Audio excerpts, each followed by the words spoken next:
One of the biggest films of all time is Marvel's The Avengers. Now the sequel is on the horizon. Can Marvel Studios up their biggest successes like Winter Soldier or even the first Avengers?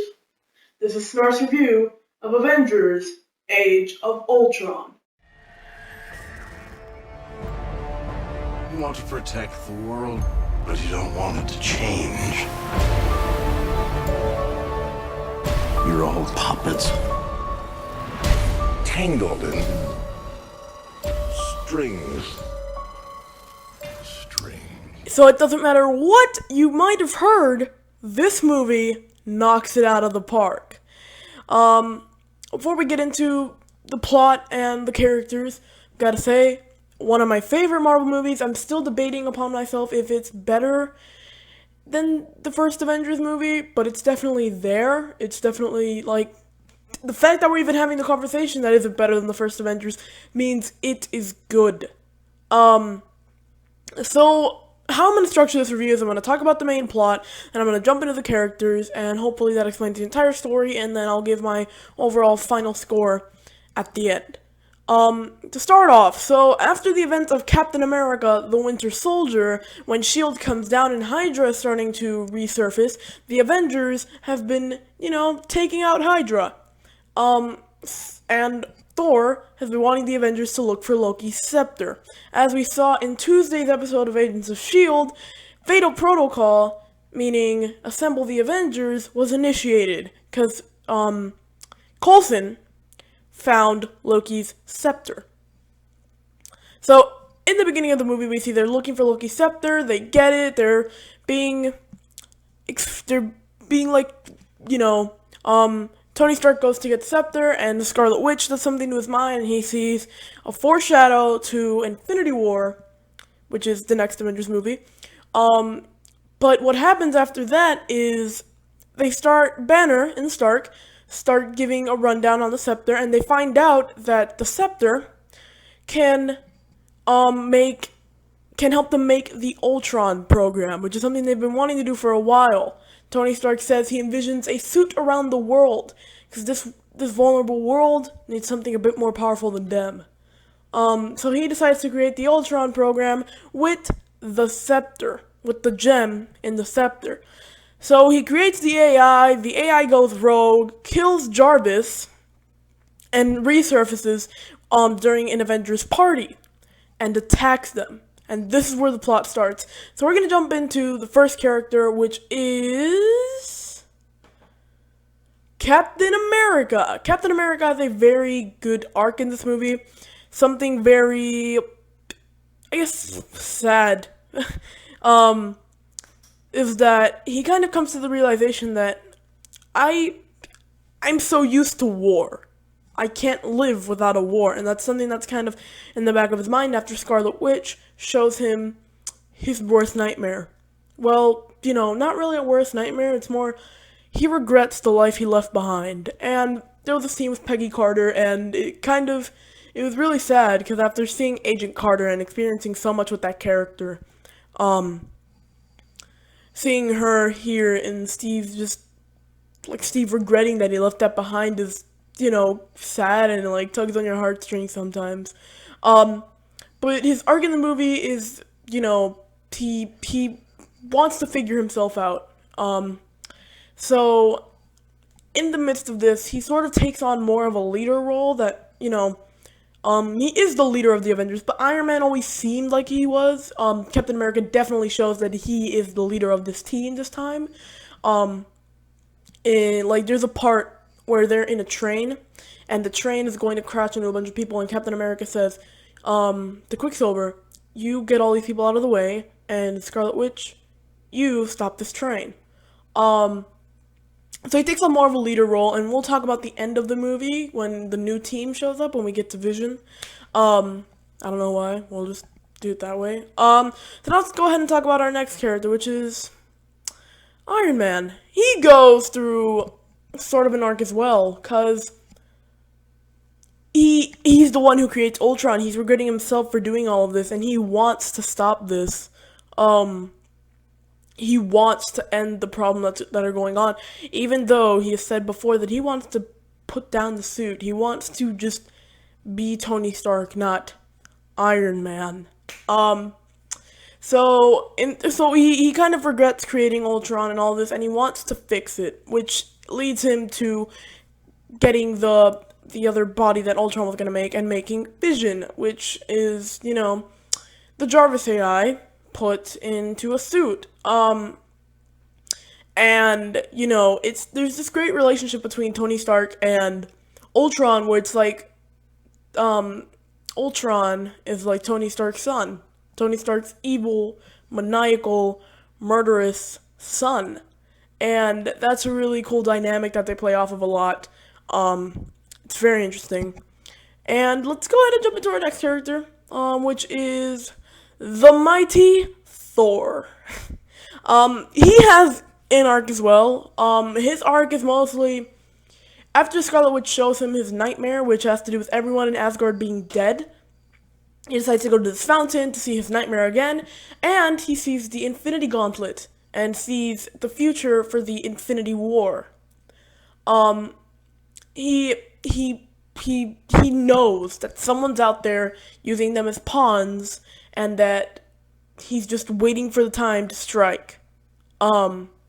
Which is, he knows that now, which is, it's common knowledge to all the Avengers that there's someone out there, the Infinity Gauntlet and the Infinity Stones exist, and it's time to take that out. This movie really leads into Thor Ragnarok, which makes sense because Thor Ragnarok picks up right when this movie left off, when Thor leaving.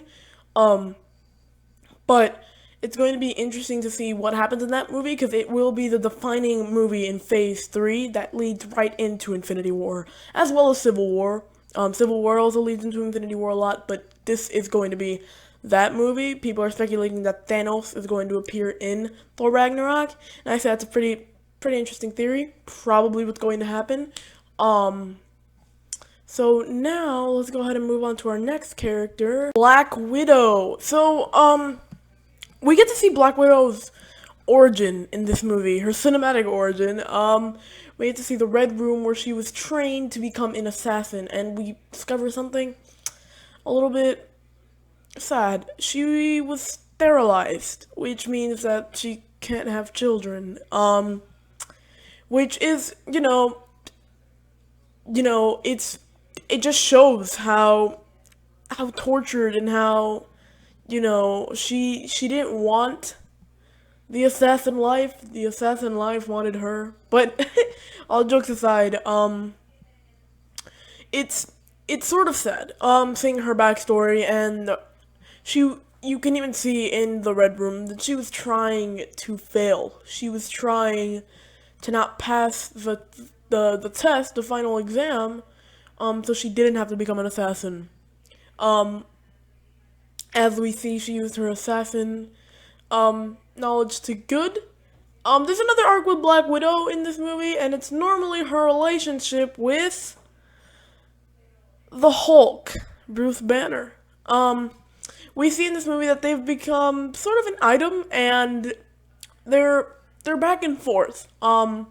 We never get to see the honeymoon period of them where they're all happy and having fun. We only get to see the struggle, which is a little downside to the Brutasha romance. But it's still an interesting romance that they did out of nowhere. And we see that she really wants to be with Dr. Banner, but Dr. Banner isn't sure. He loves Black Widow, but he doesn't want to, risk her life with the Hulk. There's even a point in the movie where they are going to run away together, but she says, we need the Hulk right now, and, basically that's what happens. When Black Widow gets kidnapped, Bruce Banner goes to save her. He says, let's just leave, help civilians, but this isn't our fight anymore. She kisses him, throws him down a hole because she needs the Hulk. She knows that the Hulk can help take the rest of these Ultron bots out. So, very interesting. And Hulk also has after the Hulkbuster fight when Scarlet Witch messes with his mind, he's not so sure anymore like he used to be, like that he can control the Hulk. After the Hulkbuster fight, he feels he needs to go off the grid because the world saw the Hulk. And we see at the end of the movie, he Natasha's telling him, hey, turn around, because you're in stealth mode and we don't know where you are, he closes the thing, which could lead into a Planet Hulk movie, which I know a lot of people would like. We'll see if that happens. There's another member of the team that has a very, very big arc, which is Hawkeye. We see him debating whether or not to do the Avengers thing, because he doesn't know if the team really needs him. There are these gods out there, and he's just a guy with a bow and arrow. We do see in this movie that the team does need him. He's the one who, carries the civilians out, and he's one of the main reasons that our new Avengers, Scarlet Witch and Quicksilver, become Avengers. He convinces them to join the light side and the light. But it's very, very interesting. We also see Hawkeye's family. I fear for their lives because they die in the comics. But we see that he's just a normal guy who's an Avenger. He's working with these people. And, we get to see at the end of the movie when he says, I'm done. I'm not an Avenger anymore.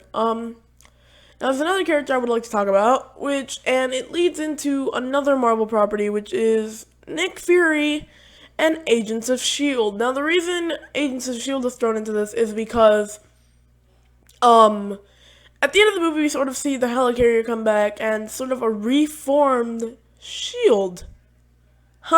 And we even saw in last episode of Agents of S.H.I.E.L.D., Coulson gives Gonzalez the Fury's toolbox, and he says, oh, don't worry, Fury will be here to pick it up later. Very interesting. I have a feeling that S.H.I.E.L.D. is back, and that Fury's been working with Coulson this entire time, and that's what we're going to see. So let's go ahead and jump to our newbies, which are Scarlet Witch, Quicksilver, and Vision. But first, let's talk about Scarlet Witch. In this movie, we see that her brother Pietro is more open to becoming an Avenger. She's a little bit more hesitant, which is why Hawkeye comes into play and showing her how to become an Avenger. But before, the reason they hate the Avengers is because when they were younger, their mom and dad died because of a bomb. So what happens is Quicksilver, when they were younger, takes Scarlet Witch under one of their beds, and one of the shells falls 3 feet from their faces, but it doesn't blow up. And they see that the name on they only see one word on the shell, which says Stark. Since that, they wanted to take out Tony Stark, and get revenge for what he did to their parents. So we see that they kind of hate the Avengers and they're willing to work with Ultron until Scarlet Witch sees what Ultron wants to do, which is destroy the human race. And there's this very, very powerful scene where Ultron says, Wanda, don't do this. And she says, what choice do we have? One of my favorite scenes in the movie, it shows that, she's willing to fight. And that scene where Hawkeye says, if you walk out that door, you're an Avenger, and she walks out the door and she does the blast thing, which is very cool. I really do like her character, one of my new favorite Avengers. Very interested to see her in Captain America Civil War and see what side she falls on. Iron Man or Captain America? We'll see. But let's jump into her brother. Oh, that came out wrong. Let's Pietro. Also, Quicksilver. His character has this funny banter with Hawkeye the entire time. They kind of joke around. And you didn't see that coming, joking around with that. Quicksilver is, he didn't really get a lot of development in this movie.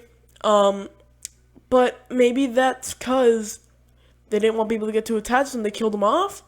Because yes, if you guys don't know, Quicksilver does die in this movie. Very unfortunate. I really do like his character in the comics, and it was kind of sad seeing him, I didn't see that coming, and, fall on the floor and, die. But they kind of reverse fridged, which I don't like. Fridging is when they kill a woman character, in a woman who is close to the male protagonist, to give him a reason to do something, but they kind of reverse did that. They kind of killed Quicksilver to give Scarlet Witch a reason to do this stuff, to be an Avenger. Um, but, his character, we might see him again in flashbacks, but, rest in peace, Quicksilver. Let's go ahead and jump into a vision of loveliness, which is what Janet Van Dyne calls him in the comics and in the cartoons.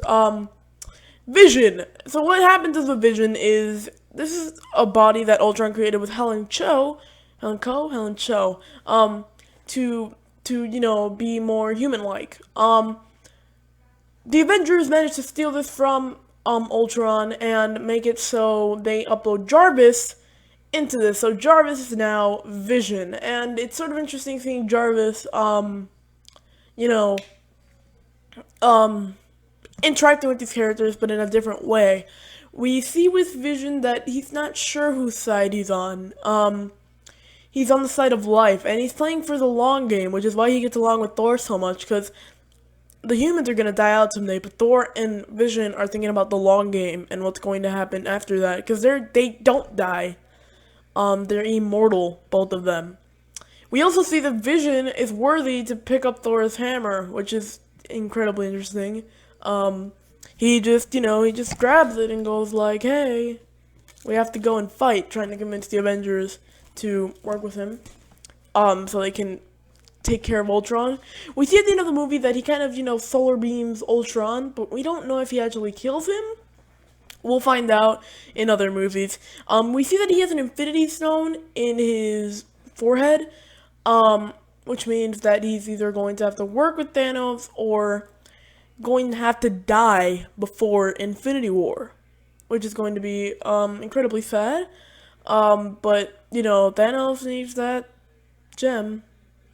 Let's go ahead and jump into my final thoughts. The movie ends with all the Avengers splitting off, but Captain America says, I can't leave the world unprotected, and creates a new team consisting of War Machine, Scarlet Witch, Falcon, Vision, him, and Black Widow.